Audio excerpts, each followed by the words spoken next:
सभापती महोदय, बीडची घटना सगळ्यांसमोर आहे. सरकारने त्याच्यावर निवेदन केलं.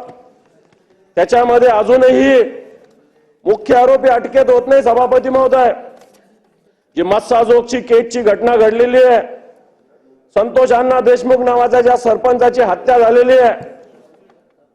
सभापती महोदय, सगळेच बोलतात, मला बोलताना डिस्टर्ब होत आहे.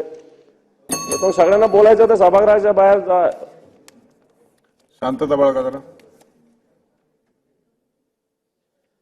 जे मस्साजोगचे सरपंच आहे यांची ज्या पद्धतीने हत्या झाली सभापती महोदय, या सरपंचांना अक्षरशः उचलून नेऊन किडनॅप करून जवळच्या एका गावाजवळ नेऊन निर्घुण हत्या झालेली आहे. त्याचा पोस्टमॉर्टम रिपोर्ट काल परवा आलेला आहे. कशा पद्धतीने मारहाण झाली, किती व्रण आले, किती वळ आले, काय काय केलं, या सगळ्या याच्यामध्ये आम्ही सांगितलेलं आहे की एक वाल्मिक कराड जो आपल्या राज्याच्या एका मंत्र्याचा जवळचा कार्यकर्ता आहे, मी आरोप जबाबदारीने करतो सभापती महोदय, वाल्मिक कराड नावाचा जो कार्यकर्ता आहे, आपल्या राज्याच्या एका मंत्र्याच्या जवळचा कार्यकर्ता आहे, या वाल्मिक कराड यांच्या इशाऱ्यावर या सगळ्या गोष्टी होत आहेत. अनेक घटना आहे. आत्ता सकाळी बीडच्या एका त्या परळीच्या एका नगरसेवकानं अधिकाऱ्याला मारहाण केली. साहेब, एवढी मस्ती कशी काय येऊ लागलेली आहे?